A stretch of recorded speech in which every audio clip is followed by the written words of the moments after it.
Abra sua Bíblia aí, Evangelho de Mateus, no capítulo 14. Nós vamos ler a partir do verso 22. A Bíblia diz: logo em seguida, Jesus insistiu com os discípulos para que entrassem no barco e fossem adiante dele para o outro lado, enquanto ele despedia a multidão.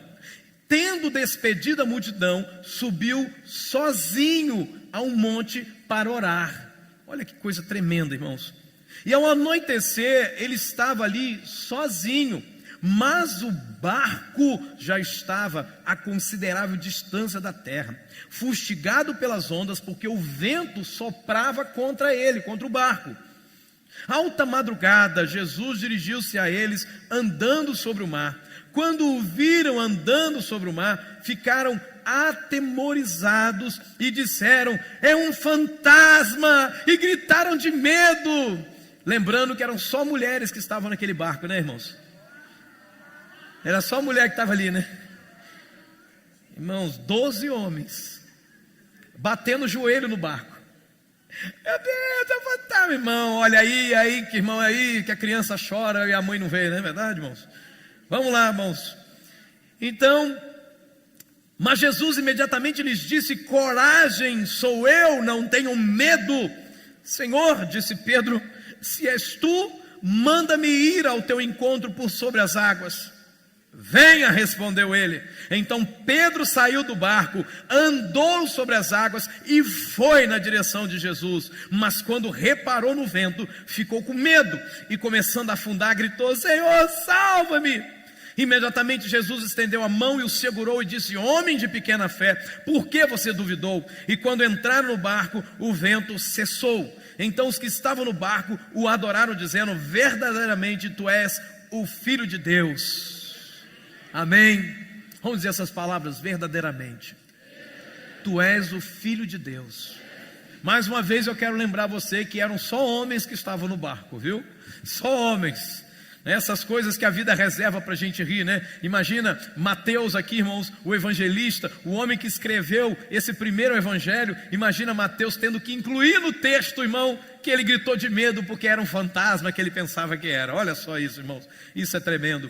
Então a primeira observação que eu quero fazer nessa noite com relação a essa mensagem é que Jesus, ele obrigou, ele compeliu, ele forçou os discípulos a entrarem no barco e a navegarem. É isso que esse verbo significa. Verso 22, Jesus insistiu. Em algumas versões traz: Jesus os obrigou, ele os forçou.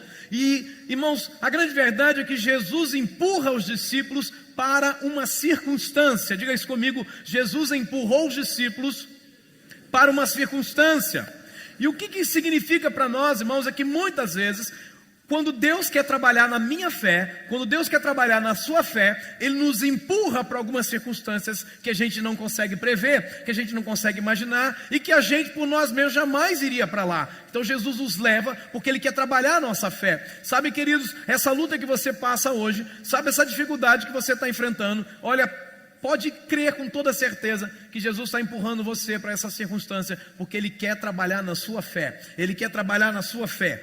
Queridos, e o que é circunstância? Circunstância são aqueles momentos ensináveis de Deus. Momentos que Deus quer nos ensinar alguma lição. Uma circunstância difícil é um momento ensinável para Deus. É um momento ensinável de Deus. Então Jesus os leva para uma circunstância difícil porque Jesus queria ensinar algo para eles. E se Jesus queria ensinar algo para eles, Jesus também quer ensinar algo para nós. E nós precisamos estar atentos nessa noite se a gente quer aprender alguma coisa sobre como a nossa fé pode ser restaurada. Como que nós podemos vencer? Bom, circunstância então é um estado, ou uma situação, ou uma condição onde pessoas estão vivendo num determinado momento da sua vida. E essa palavra aqui é importante, momento. Exemplos bíblicos, por exemplo, de pessoas que viveram circunstâncias difíceis. Por exemplo, José um belo dia está dormindo na sua casa, na sua tenda, com seu pai, com a sua mãe, mas ele não consegue voltar para casa naquele mesmo dia, porque naquele mesmo dia ele foi jogado numa cova, vendido como escravo, foi caluniado, foi parar na prisão, foi esquecido na prisão. Então, circunstância, ele viveu uma circunstância difícil. Um outro que viveu uma circunstância difícil Ou, por exemplo, os salmistas, que eles vão narrando diversas circunstâncias difíceis. Alguns falam de perseguição, alguns falam que estavam sendo traídos, alguns falam que estavam querendo largar tudo. Outro, como o salmista Asaf, no Salmo 73, ele diz: olha, eu observei a vida de uma pessoa ímpia, e parece que ela não tem problema, parece que ela não tem luta, parece que ela é saudável, parece que ela vive eternamente, e eu passo por luta, eu sou um servo de Deus, eu lidero o ministério de louvor do templo, e eu estou sofrendo. Asaf diz isso no Salmo 73. Uma outra pessoa que passou também por uma circunstância, Noemi, era uma mulher casada com 2 filhos homens, e ela vai parar simplesmente na terra de Moabe, porque o seu marido, Elimeleque, resolve ir para lá, porque tinha fome em Belém. Chegando lá, ela perde seu marido, fica viúva, e não bastasse isso, ela também perde seus 2 filhos, e agora ela não tem nem marido nem filhos, ela simplesmente se encontra sozinha, uma circunstância difícil. O povo de Israel no deserto atravessa o Mar Vermelho, feliz da vida, uma grande vitória, celebra, igual o Gabriel aqui contou agora há pouco, né? Celebra uma grande vitória, batia a cota, batia a meta, que bênção. No outro dia o telefone toca e diz: não bateu coisa nenhuma, né? Não tem jeito. A mesma coisa que o povo de Israel atravessa o Mar Vermelho, é só vitória, aí eles começam a caminhar, 3 dias de caminhada sem água. Eles começam a entrar em desespero: Deus abandonou a gente, cadê Deus? 3 dias ninguém acha água, eles ficam desesperados. Veja, circunstância difícil. A gente vai percebendo, irmão, que circunstâncias difíceis são aquelas situações que algumas vezes nós chamamos de acidente de percurso. Eu não sei por que isso aconteceu comigo. Eu não sei. Exemplos de algumas circunstâncias difíceis, por exemplo, a perda de um ente querido. Você não estava preparado para aquilo. A família estava bem, estava todo mundo feliz da vida, de repente morre um ente querido. Alguém vai à beira da morte. Alguém de repente vai fazer uma consulta de rotina e descobre uma enfermidade que pode levar para a morte, uma circunstância difícil. Uma outra circunstância difícil, a perda de um emprego. Você já tinha feito aquela prestação santa e abençoada, comprou a TV da Copa para ver o Brasil jogar e o Brasil perdeu, né? E está pagando a TV da Copa agora em 12 suaves prestações. 1 ano para pagar a TV da Copa, meu irmão, e a Copa já deu o que tinha que dar. Veja só, e aí perde o emprego no meio dessa situação. Uma luta particular, você está plantando na terra e de repente uma praga, um bicho vem lá para poder destruir a sua lavoura, uma circunstância difícil. Uma dificuldade no casamento, uma tristeza no coração, um desânimo, um desentendimento com alguém, uma decepção, uma traição. Cuidou bem de um discípulo, o discípulo simplesmente, né, falou para todo mundo mal de você, ou então você cuidou do discípulo e ao invés de guardar segredo daquilo que o discípulo falou, contou para mais pessoas, aí passou a viver uma circunstância difícil. E, enfim, todo mundo passa por circunstância difícil. Amém? Todo mundo passa. Algumas parece que nunca vão acabar. Quando eu entrei na minha fase de circunstância difícil, né, a pastora Mara lá naquela situação, depressão pós-parto, e daqui a pouco o Asaf quase que morre engasgado no meio da noite, e no meio disso tudo a gente bate o carro, depois a mãe dela está quase morre, o pai dá AVC, e aí aquela situação, ela engravida, perde o neném. Então parece que isso nunca ia acabar. Mas a grande verdade é, irmão, que todos nós passamos circunstâncias difíceis. Talvez você esteja passando por uma assim, e isso está mexendo com a tua fé. Isso está abalando a tua fé. E eu preciso falar disso nessa noite, porque nós, irmãos, precisamos sair da dimensão do barco e ir para onde as águas são mais fundas. Eu quero dizer a você que, irmão, esse tempo da mesmice, dessa apatia de ter uma religião e vir para a igreja domingo à noite, ouvir uma palavra e pronto, e a vida continua como se Deus não existisse, isso tem que acabar, porque isso não é fé. A tempestade que os discípulos enfrentam, irmãos, é uma tempestade que eles não conseguem navegar, eles não conseguem ir para frente. Isso tem muito a ver com fé, porque muitas vezes a gente entra no barco da vida, no barco da caminhada com Jesus, e a gente vai navegando, mas no meio da navegação algo acontece e a gente tem que parar a navegação. A Bíblia diz que os ventos eram contrários, o vento está soprando forte contra o barco. Interessante, irmãos, é que as circunstâncias difíceis, elas não mandam aviso para nós quanto à sua chegada, elas chegam e pronto. São os de repentes. Então a tempestade que os discípulos enfrentam é uma tempestade circunstancial, nós podemos dizer assim. Mas enquanto os discípulos estavam preocupados com a circunstância da tempestade que eles enfrentavam, Jesus estava orando. E aqui há o primeiro contraste, Jesus estava orando. E a Bíblia diz que no meio da tempestade deles, Jesus veio ao encontro deles. E esse é o segundo contraste. Enquanto eles estão isolados dentro do barco, Jesus vai caminhando até eles. Isso significa, irmãos, que aqueles que andam com Jesus nunca serão abandonados. Amém? E que não há tempestades que Ele não possa enfrentar para nos resgatar. Jesus então não nos abandona na circunstância mais difícil que nós estamos passando. Mas a nossa alma mente para nós e diz que a gente está sozinho. A gente vai compreender algumas coisas nessa noite.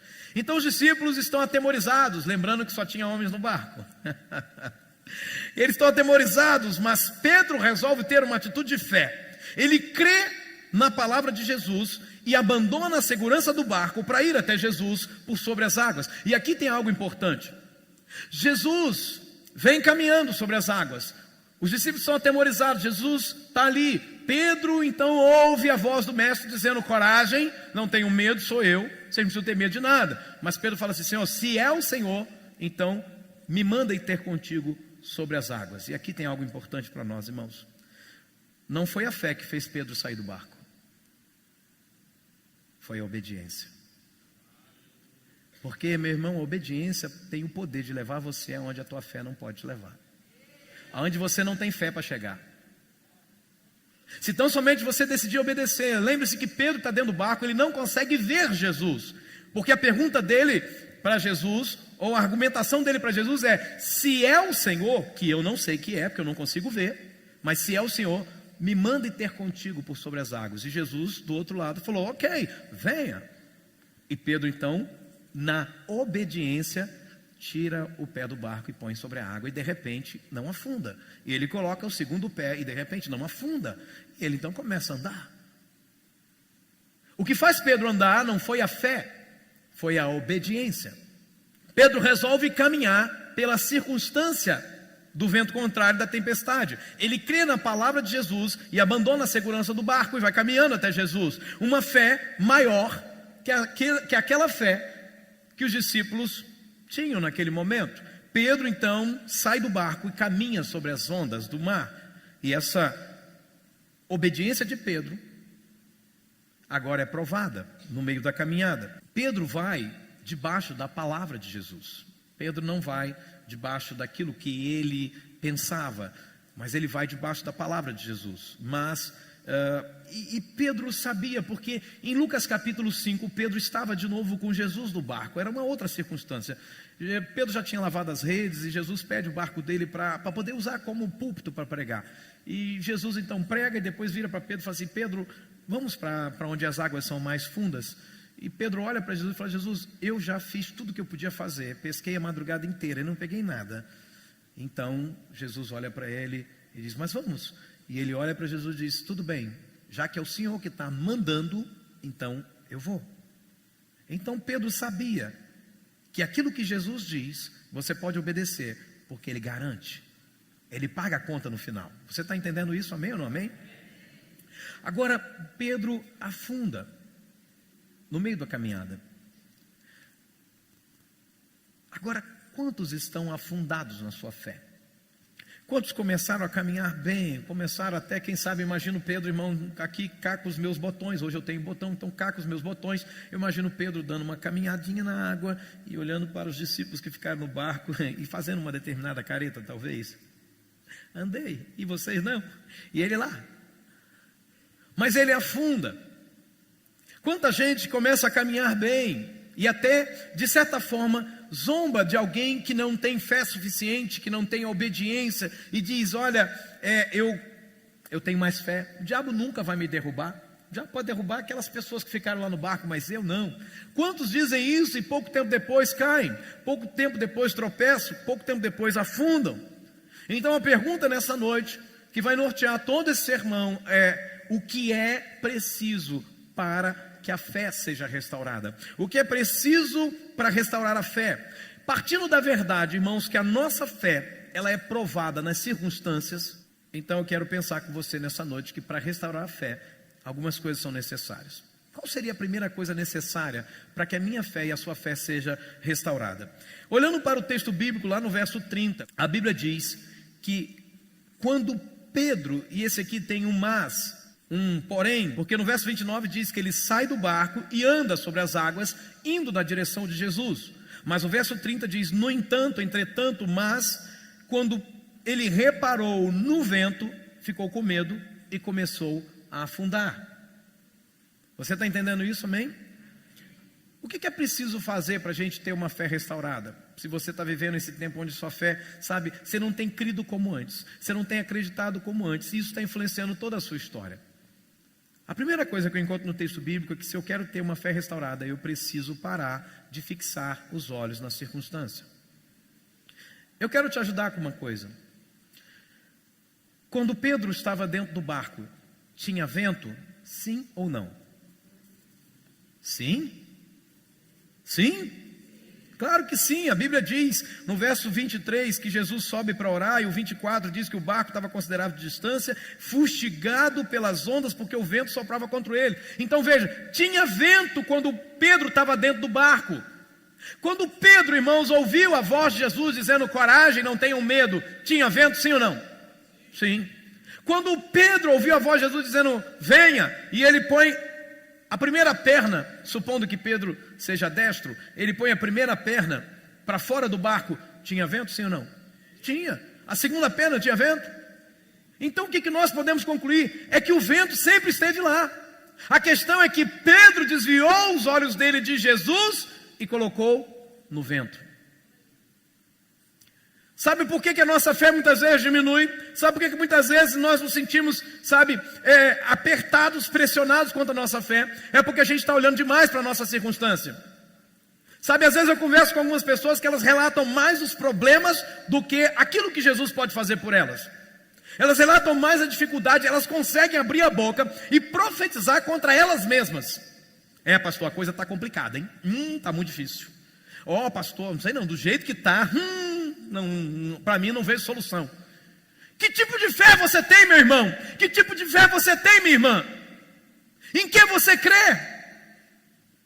Porque a Bíblia diz que o Deus que ressuscita os mortos, o mesmo poder que tirou Jesus do sepulcro, o mesmo Deus que tirou Jesus do sepulcro, mora dentro dos salvos. Sabe, Pedro repara, ele fixa os olhos na força do vento, na tempestade, e eu imagino que Pedro talvez pensou, de dentro do barco o vento parecia mais fraco, agora parece que está mais forte. Sabe, são sensações, porque o vento sempre esteve forte. Deixa eu te falar uma coisa, meu amado, a luta sempre foi grande para você. Não adianta dizer: não, pastor, mas agora está mais complicado, agora está mais difícil. Não, irmão, agora está mais difícil porque os seus olhos estão no lugar errado. É por isso que está mais difícil. Não se trata porque Deus não diminuiu de poder, Deus não abandonou você, Deus não mudou, Deus não deixou o trono dele de glória, Deus não deixou de amar você. O problema não está em Deus. Então já havia vento quando Pedro estava no barco, já havia vento quando ele saiu, já havia vento o tempo todo, sempre teve vento. Mas eu percebo que o texto nos ensina muito sobre aquilo que faz as pessoas afundarem, naufragarem na sua fé. Tem muito a ver com os olhos nas circunstâncias. Então eu quero te dar um recado nessa noite. Cuide bem dos seus olhos. Cuide bem para onde você está olhando, o que é que está diante dos seus olhos. Deus instrui o povo de Israel. Ele olha para o povo de Israel, irmãos, e a gente precisa compreender isso. Ele diz assim: olha, estas palavras que hoje eu te ordeno estarão no teu coração, também as atarás como sinal na tua mão e te serão por frontal entre os olhos. Em outras palavras, Deus está dizendo o seguinte: mantenha os seus olhos na palavra, porque a palavra é vida, porque a palavra é viva, porque a palavra é poderosa. Não tire os seus olhos da palavra, não tire os seus olhos daquilo que eu te falei, não tire os seus olhos daquilo que eu te ensinei. Em que direção estão os seus olhos? Em que direção estão os seus olhos no momento que você está vivendo agora? Para onde você está olhando? Um segredo, irmão, é que quando a gente fala muito de uma coisa, é porque os nossos olhos estão voltados para essa coisa. Em 1 Samuel, a Bíblia diz que o autor do livro de Samuel descreve com muito detalhe o tamanho de Golias, no capítulo 17.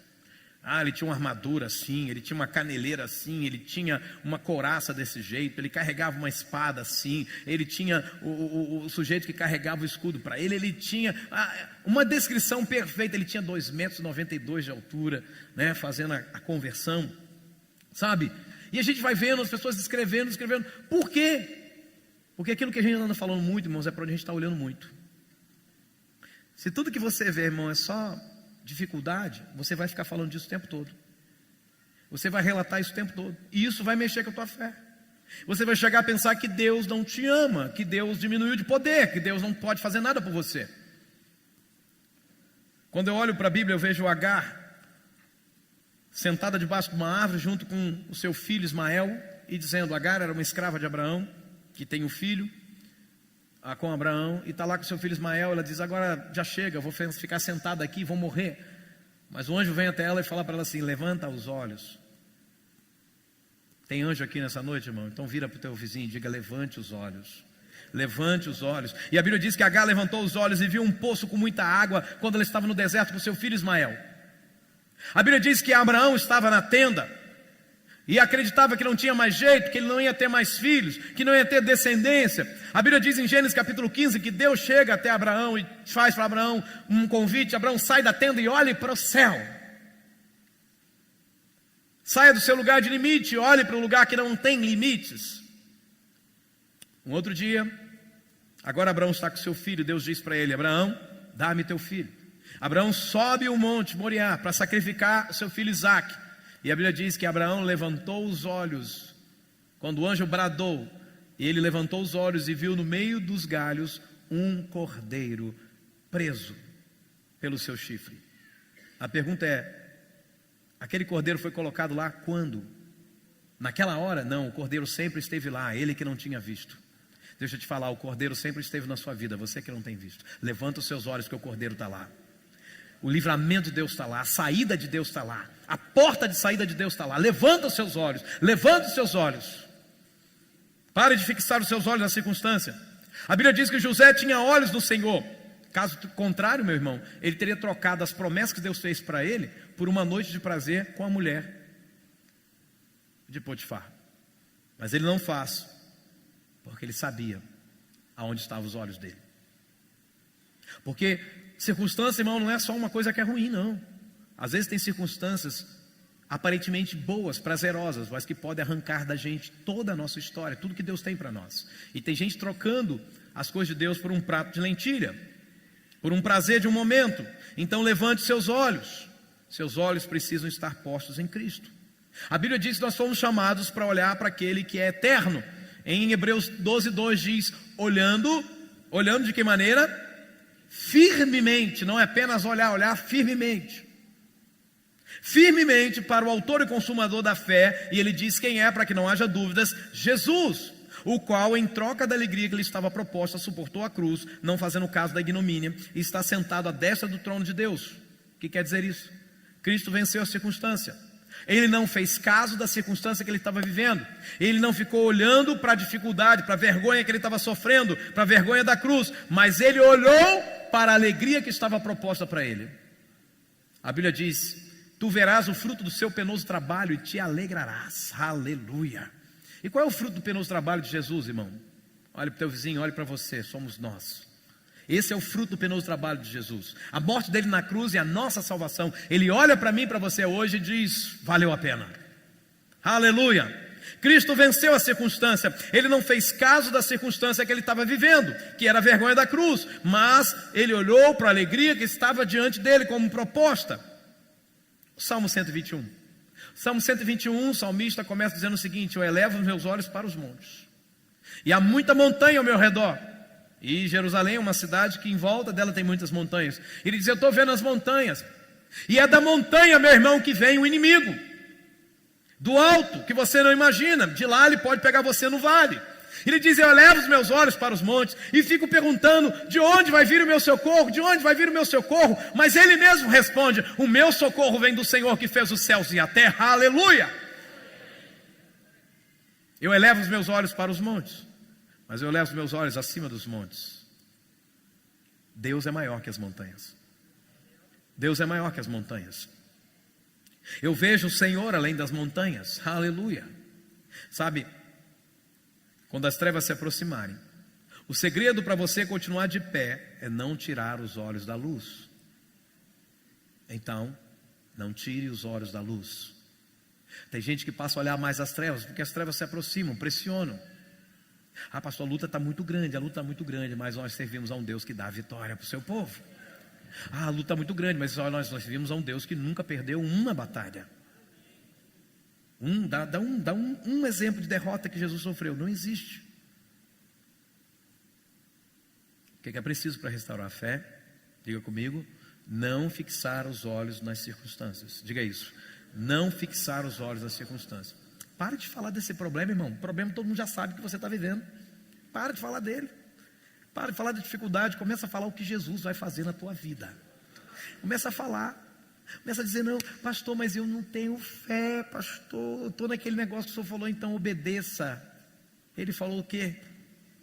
Credes no Senhor vosso Deus e estareis seguros. Crede nos seus profetas e prosperareis, segundo Crônicas 20:20. E se você me enxerga como profeta da sua vida, eu estou aqui para profetizar a tua vitória nessa noite. Eu estou aqui para profetizar a saída, que o cordeiro já está lá, que você só precisa levantar os olhos, que Deus já proveu para você o cordeiro. Então não precisa ter medo. Quando eu me encontro em circunstâncias difíceis, eu sempre costumo dizer o seguinte: Senhor, eu não sei como, eu não sei de que maneira, mas eu tenho uma certeza: eu vou sair daqui. Eu vou sair dessa situação. O meu Deus nunca falhará. Eu sei que chegará minha vez, minha sorte Ele mudará diante dos meus olhos. Amém? Ele nunca falhou, Ele nunca falhará. Amém? Amém? O que é preciso para restaurar a fé, irmão? Irmão, para restaurar a fé é preciso olhar para o verso 30 de novo. Diz a Bíblia assim, que quando ele reparou no vento, ele ficou com medo. Diga, ele reparou no vento e ele ficou com medo. Diga, o que ele viu com os olhos físicos produziu nele sensações. Amém? O que é preciso para restaurar a fé? Resolver as sensações enganosas na alma. Medo é uma sensação enganosa quando Jesus está na nossa vida. Porque a minha Bíblia diz, a sua também, que o perfeito amor de Deus lança fora todo medo. A nossa alma, irmão, ela vive sempre nos enganando. A Bíblia diz que Pedro reparou, e porque ele reparou, ele teve vento. A pergunta é que, para Pedro ter percebido a força da tempestade só agora, por que não percebeu quando saiu do barco? Por que ele percebeu a força da tempestade só agora? Significa que ele olhou tanto para aquilo, que aquilo passou a ocupar seus pensamentos. Então ele passou a pensar muito. O vento está forte, eu não vou conseguir. Está faltando 3 passos, mas eu acho que não vou dar conta de dar 3 passos para chegar a Jesus. Está faltando pouco, mas eu acho que não vai dar. Não vai dar. E não vai dar. E aí começa a vir uma sensação de que não vai dar mesmo. E não adianta convencer ninguém que tem sensações. Porque primeiro você precisa resolver a sensação enganosa. Por isso que você chega para uma pessoa que está vivendo um tempo de depressão, por exemplo, que é uma sensação enganosa na alma, é a sensação de derrota, de isolamento, etc e tal. E aí você sabe, por mais que você fale para a pessoa, as suas palavras não resolvem muita coisa não. Porque a pessoa precisa resolver a sensação enganosa da alma dela. E aí, irmão, consequentemente, quando Pedro repara na força do vento, passa a ocupar os pensamentos dele. A Bíblia diz então que aquilo vai influenciar os sentimentos de Pedro. E ele passa então a ter medo. E esse sentimento não existia em Pedro, até esse momento. O maior inimigo da fé chama-se incredulidade. E a incredulidade, ela traz consigo outros inimigos. A incredulidade nunca vem sozinha. A incredulidade é acompanhada com terror, com medo, com dúvida, até mesmo com murmuração. Tem gente que diz, eu não creio que Deus pode fazer, porque na verdade está zangado com Deus por alguma razão. Como um menino mimado, está reclamando porque Deus não fez a vontade dele. Quantos servos de Deus, irmãos, se renderam à sensação das suas almas e negociaram a sua fé? Gente que estava caminhando bem, estava indo bem, mas a sensação da alma diz assim, você não presta, você não vale nada. E aí, irmão, é hora de você virar e dizer, é verdade, eu não tenho valor nenhum, mas o Deus Todo-Poderoso decidiu me amar e decidiu que eu tenho valor, então eu tenho valor e pronto. Amém ou não amém? Sabe, quando eu olho para a Bíblia Sagrada, eu vejo que as filhas de Ló, Elas embebedaram seu pai e tiveram relações com ele, porque a sensação da alma delas é que tudo tinha acabado. Não tem mais jeito, acabou tudo. O mundo acabou, só temos eu, minha irmã e papai. Então vamos dar bebida para papai, vamos ter relação com ele, porque o mundo acabou, não vai ter mais descendente. Eu olho para Esaú e vejo Esaú trocando a primogenitura dele por um prato de lentilhas para matar a fome. Por quê? Porque a sensação da alma dele é que ele iria morrer. Do jeito que eu estou com fome, eu vou morrer. E se eu não fizer nada, eu vou morrer. Então o que eu faço? Sei lá, eu dou qualquer coisa, mas eu preciso de comida para não morrer. Mentira. A sensação da alma dele estava enganando a ele. Quando eu olho para Saul, por exemplo, eu vejo que Saul perde o seu reinado ao poupar o que Deus mandou destruir.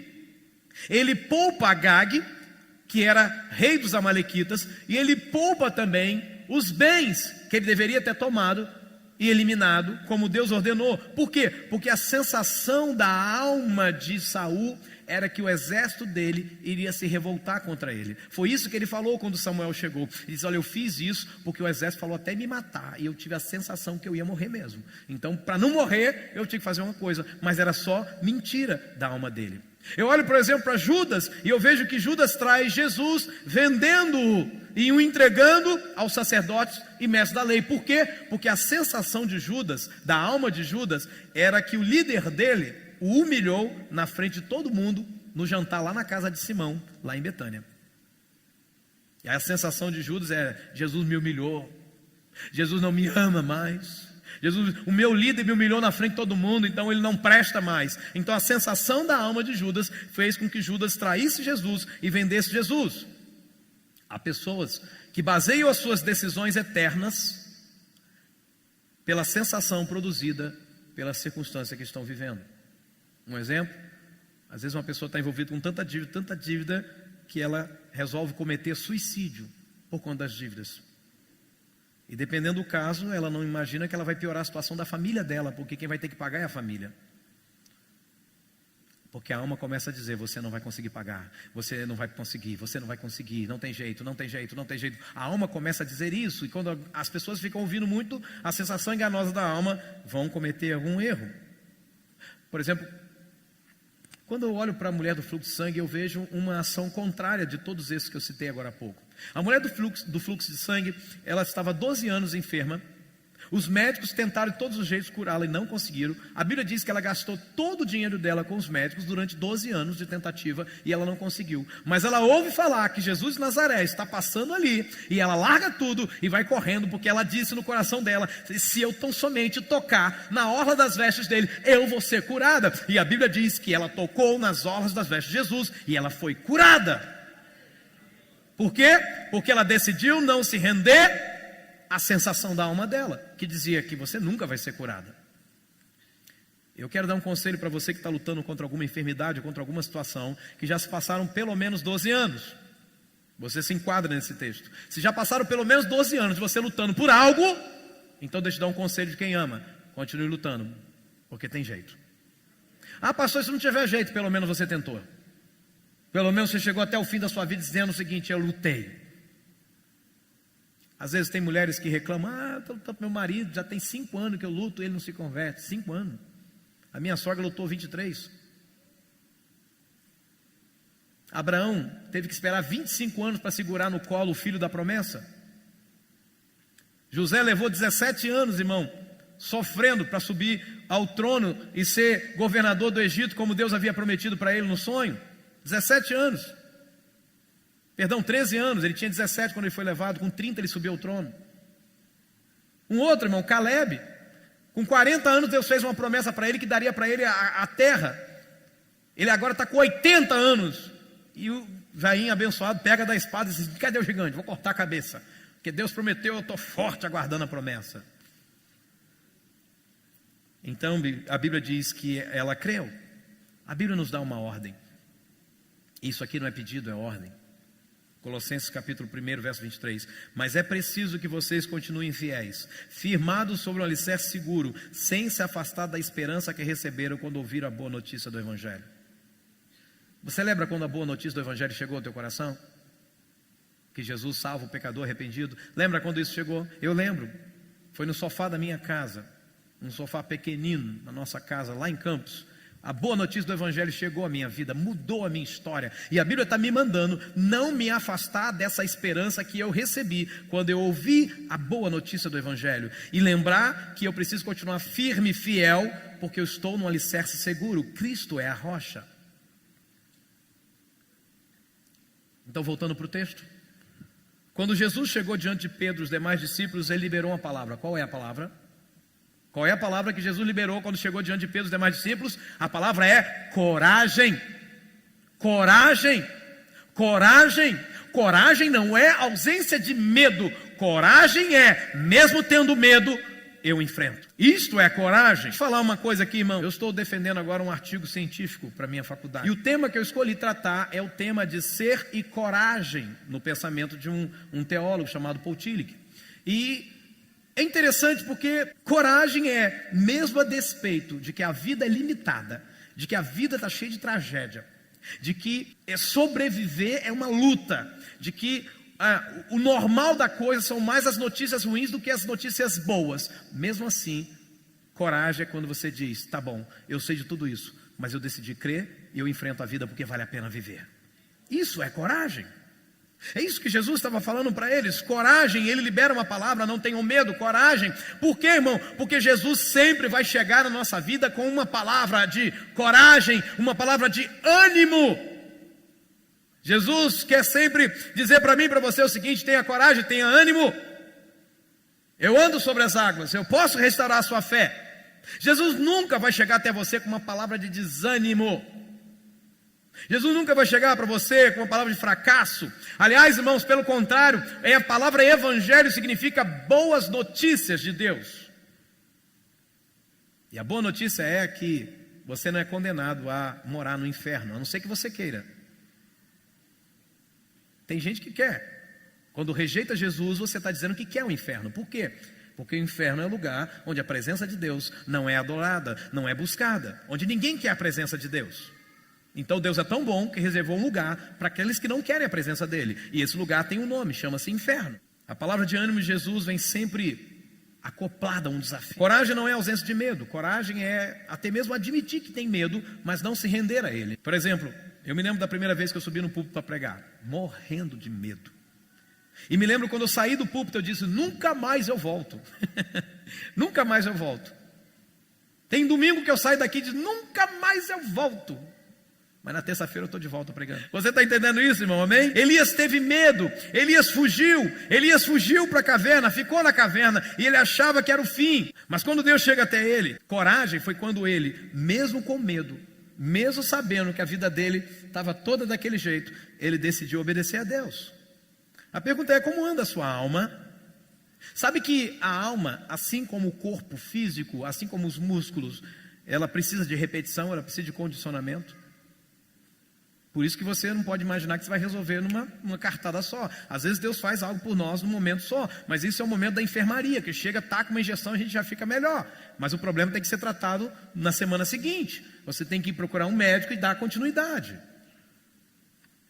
O problema é que muita gente entra pelas igrejas, ouve uma palavra, meu Deus já me curou, está tudo certo, não preciso mais dar continuidade. E tem gente que nem volta mais para o culto seguinte, que diz, não, a palavra que eu recebi já me deixa bem aí por uma semana. É que nem tomar um anestésico, né? A dor volta quando o efeito passa. Sabe, você precisa retirar hábitos que não são saudáveis e aprender novos hábitos que são saudáveis. Hábitos que não são saudáveis para a alma. Não perdoar, remoer mágoas, pensar negativamente. Irmão, isso faz um mal para a tua alma. Pensar negativamente. Tem gente que só pensa negativo. Irmão, sai de perto dessa pessoa, irmão, que vai contaminar você. Olha, outra coisa, conversar com pessoas que só falam e pensam negativamente. Isso também faz mal para a alma. Já percebeu que quando você conversa com determinadas pessoas, você sai com um peso nas costas, irmão? Não é verdade? Sai assim meio arriado, nossa. Olha, eu quase que nem acredito mais que Deus existe depois que conversei com essa pessoa. Porque a pessoa tem tanto problema, né? Que o nome dela é Pro e o sobrenome é Brema. Tanto problema que até o nome dela tem problema. Outra sensação errada para a alma, ser dominado pela ira, ou manter silêncio quanto a como você se sente. Isso faz mal para a alma, quando você mantém silêncio quanto àquilo que você sente. Glória a Deus pelos nossos discipuladores, glória a Deus. Não desabafar, não ser transparente. Uma pergunta. Quanto tempo uma circunstância ocupa os seus pensamentos? Quanto tempo uma circunstância ocupa a sua vida, a sua mente? Nós precisamos lembrar que a circunstância ela está presa ao tempo, cronológico, relógio. Então deixa eu te dar uma boa notícia. Toda circunstância vai passar. Até mesmo circunstâncias boas. Hoje você pode estar cheio da grana, irmão, mas essa circunstância também pode passar. Você está entendendo? Então você precisa saber administrar bem aquilo que está na tua mão hoje. Você está sabendo disso, amém? Bom, ela vai passar. Ainda que a sensação da sua alma seja, não vai passar nunca. O senhor não sabe o que eu estou passando, pastor. Então deixa eu te dar uma boa notícia. Tem um segredo para a gente não ser vencido pela nossa alma. Filipenses capítulo 4, verso 8 diz: finalmente, irmãos, tudo que é verdadeiro, tudo que é respeitável, tudo que é justo, tudo que é puro, tudo que é amável, tudo que é de boa fama, se alguma virtude há, se algum louvor existe, seja isso que ocupe o vosso pensamento. Aleluia. O dia tem que começar com Deus, irmão. Porque se o dia começar com o noticiário, tu está enrolado, irmão. Eu estou enrolado. O dia tem que começar com Deus, porque se o dia começar com a ligação de um funcionário seu te contando um problema, tu está enrolado, irmão. O dia tem que começar com Deus, irmão, porque se o dia começar com um problema que a esposa guardou da noite de ontem para te contar de manhã cedo quando você acorda, você está enrolado, irmão. Então a melhor coisa é quando alguém fala para você, agora não, agora eu estou com Deus. Agora eu estou com Deus. Irmãos, a Bíblia fala para os salvos, lembre-se de uma coisa, nós porém temos a mente de Cristo. Eu nunca vi Cristo, irmão, sendo tomado pela circunstância. Eu nunca vi Cristo se rendendo às sensações enganosas da alma. Até no momento mais difícil ele fala assim, Pai, se for possível, passa de mim esse cálice, mas que não seja feita a minha vontade, mas a tua vontade. Em outras palavras, eu não vou me render à minha alma. Agora, irmão, encha a tua mente com aquilo que vai aumentar a tua fé. A Bíblia diz em Lamentações 3:21, quero trazer à memória o que me pode dar esperança. Uau! Quando você for trazer para a tua mente algo que você vai estar sempre lembrando, faça a seguinte pergunta, isso vai me trazer esperança ou isso vai me tirar a esperança? Tem gente que tem prazer em abrir rede social para ver notícia ruim, né? Para ver notícia ruim. Tem gente que gosta desse negócio. Irmão, isso não vai trazer para você esperança. Agora escute, irmão, com ousadia você precisa dizer para a tua alma. Eu queria que você pegasse dedo, seu indicador abençoado, falasse para você mesmo. Fala assim, ó, fala para a tua alma que agora é você e ela. Então vai ser no plural. Diz, se Deus é por nós, quem será contra nós? Se Deus é por nós, quem será contra nós? A gente precisa dizer isso para a gente, irmão, porque a nossa alma diz que não vamos conseguir. Tem gente que ouve tanto a alma que acredita que nunca vai conseguir nada na vida. E ainda que Deus dê, a pessoa diz assim, isso não é para mim. Né? Às vezes lá aquele rapazinho, né, que quem olha diz, nossa, um chupa-cabra, coitado, né? Mas vê uma moça bonita na vida dele e a moça bonita está até interessada nele, mas diz, não é para mim. Ah, irmão. Acorda, irmão. O que é preciso para restaurar a fé? Para restaurar a fé, olhe para a sua Bíblia, verso 31. Imediatamente Jesus estendeu a mão e o segurou e disse, homem de pequena fé, por que você duvidou? Fala para o teu vizinho, foi imediatamente que Jesus estendeu a mão. Jesus não é como nossos pais, né? Que antes de tirar a gente da água, deixa a gente beber água. Uma vez eu estava numa praia com um Azaf. Azaf, a onda levou. Mara ficou desesperada, né? E aí eu deixei ele beber água um pouquinho para ele aprender que a vida... Ele levou bastante tempo sem poder entrar. Mas Jesus não faz isso. Por isso que ele teve trauma de água, eu confesso. Mas já está curado, tá? Já está curado. Eu empurrei novamente ele para a água. O terceiro segredo para você restaurar a fé, o primeiro é não colocar os seus olhos fixos nas circunstâncias. Viu, Mateus? Não fica olhando para a dificuldade, você precisa olhar para o Deus que você serve. A segunda é você resolver as sensações enganosas da sua alma. Você começar, sabe, a fazer um processo de dissecar, de separar, de dizer, peraí, isso aqui não é assim, não é desse jeito, não. Deus já me tirou de outras situações, isso aqui é mentira da minha alma, eu estou fora, não, Deus é comigo. E a terceira, irmão? A terceira é lembrar de quem é o Deus que está contigo. Aqui tem algumas coisas poderosas para nós. O que aconteceu com Pedro, irmãos? O que aconteceu com Pedro? Ele estava debaixo da palavra de Deus, debaixo de uma palavra liberada por Jesus na vida dele, de venha, ande sobre as águas. Ou seja, irmão, qual era essa palavra? A palavra era venha ao meu encontro por cima das águas. Não é por baixo das águas, é por cima. Então veja, o que aconteceu com Pedro, que Pedro trocou as bases. Diga para o teu vizinho, Pedro trocou as bases. Que base ele trocou? A base da palavra de Deus, da ordem de Deus, do próprio Deus que deu a ordem para ele, pela base da circunstância. E na circunstância você afunda. Quando Pedro faz isso, ele entra em dúvida acerca do que o próprio Deus falou ao coração dele. Ele fica em dúvida. Não é isso que muitas vezes acontece conosco? Muitas pessoas estão se apoiando no momento que elas estão passando, no momento que elas estão vivendo. E isso faz com que elas percam a fé. A promessa de Jesus nunca foi que você não teria dificuldade. A promessa de Jesus nunca foi que você não passaria por tristeza na vida. Essa é a promessa daquela igreja lá, mas não de Jesus. A promessa de Jesus foi que você nunca deixaria de passar por sofrimento. Essa não foi a promessa de Jesus. A promessa de Jesus é: se entrares nas águas, estarei contigo. Se entrares no fogo, eu também estarei contigo. A promessa de Jesus foi estar conosco. Pastor, mas aí nada, irmão, aí muda tudo. A questão não é, irmão, onde eu estou, a questão é quem está comigo, onde eu estou. Amém? Eu me lembro uma vez que eu fui ameaçado no templo antigo por um rapaz. Ele falou assim: cara, tua casa vai cair, irmão, casa vai cair. Cara, tua casa vai cair, cara, tu vai ver. Ele falou para mim assim, e falou desse gingado mesmo, tua casa vai cair. E aí eu estufei o peito, irmão. Por quê? O pastor Marcão estava comigo, que é um pastor desse tamanho, com a mão desse tamanho, irmão. E aí eu falei: vai cair como, rapaz? Não, eu não falei isso. A questão é quem está com você, irmão. A questão é quem está com você. Essa é a questão.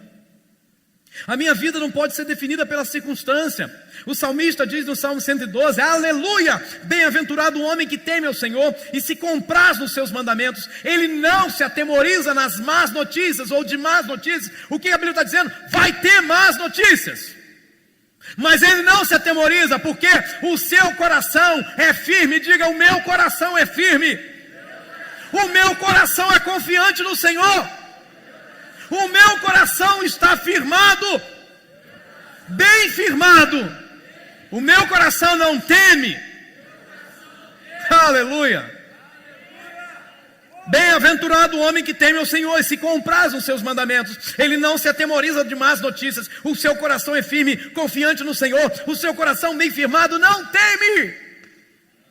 É isso que a Bíblia diz. Se eu julgar a minha vida pelas circunstâncias que eu estou vivendo, escute, eu não vou ter forças para seguir em frente. Eu não vou ter força para prosseguir. Paulo sabia, irmão, o quanto Satanás busca enganar o povo de Deus ao longo da caminhada, enquanto ele busca me enganar e te enganar. Paulo sabia disso, e até mesmo acerca da nossa salvação, e até mesmo acerca do nosso chamado, viu, Everton? Por isso que Paulo escreve para Timóteo. E aí você precisa entender que a alma, diga comigo, a alma é a porta de entrada que Satanás usa para colocar em dúvida nosso chamado, nossa salvação e as promessas de Deus para nós.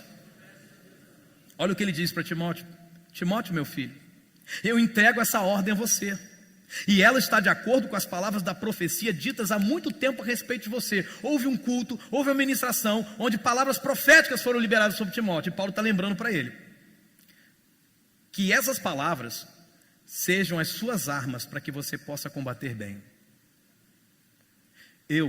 Se eu fosse você, eu pegaria aquela palavra profética que foi liberada na tua vida, num culto, pelo seu pastor, pelo seu líder de célula, pelo seu discipulador, e anotasse isso e colocasse bem grande para você olhar todo dia para essa promessa e falar assim: essa promessa que vai me manter de pé para que eu combata bem as lutas que eu estou passando. O problema, irmão, é que a gente coloca tudo, menos a palavra de Deus, diante dos nossos olhos. Coloca o pôster lá, não sei de quem lá, da Anitta, mas não coloca a palavra de Deus. Tem gente que, irmão, que se abrir a roupa assim do guarda-roupa, olhar no fundo do guarda-roupa, tem uns adesivos lá colados. E não é de Jesus, é meu rei não, viu? Vai por mim. Então, Paulo estava dizendo para Timóteo, lembre-se Timóteo, você está debaixo de uma palavra de Deus, você não está debaixo de uma sensação. Deus não te deu uma sensação maravilhosa, Ele te deu uma palavra maravilhosa. Fala para o teuzinho, quem prometeu é fiel para cumprir. Timóteo, se lembre, você está debaixo de uma palavra, Timóteo, você está debaixo de uma palavra de Deus, você não está debaixo de uma sensação, Timóteo.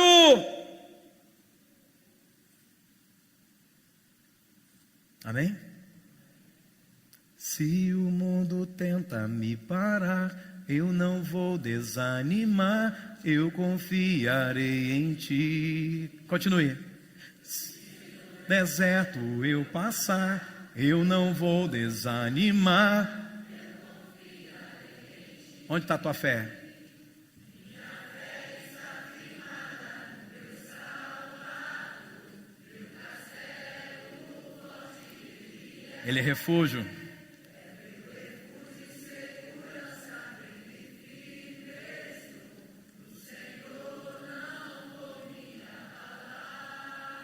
Confiarei em ti. Diga. Se o Senhor é por mim, quem será contra mim? Confiarei em ti. Aleluia. Se o Senhor é por mim, quem será contra mim? Confiarei.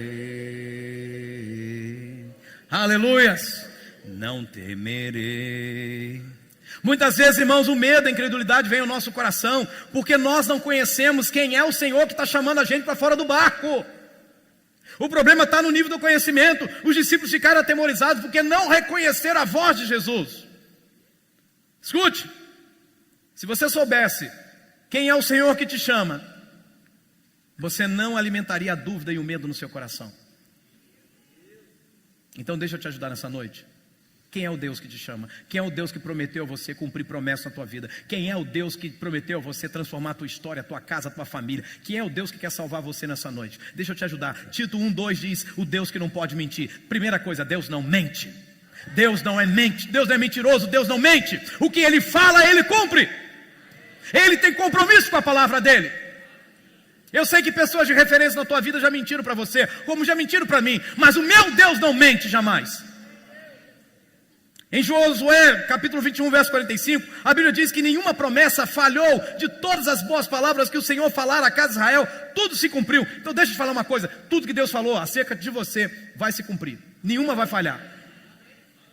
Só pode falhar aquilo que você, irmão, não se enquadrou para receber, porque Deus também trabalha com propósitos também. Deus também trabalha com condições que Ele coloca para nós. Em Gênesis 35:3, a Bíblia diz que também Ele é o Deus que me respondeu no dia da minha angústia, e é o Deus que me acompanhou no caminho por onde andei. É um Deus que não só entra na nossa história e vai embora, é um Deus que entra e permanece.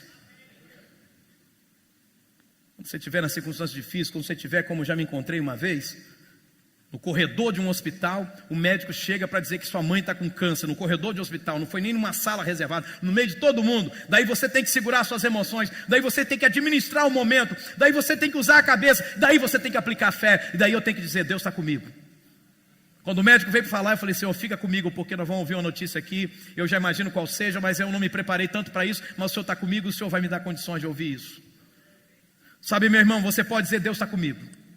Quando você sair de manhã cedo para trabalhar, você pode dizer, Deus está indo comigo, trabalhar comigo.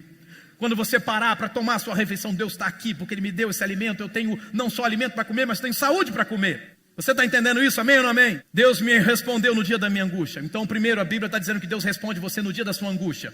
Segundo, a Bíblia está dizendo que Deus vai acompanhar você no caminho por onde você andar. Davi diz dele, ainda que eu ande pelo vale da sombra da morte, eu não temerei mal nenhum, porque tu estás comigo. Ainda que eu ande pelo vale da sombra da morte, não. Isso, amém.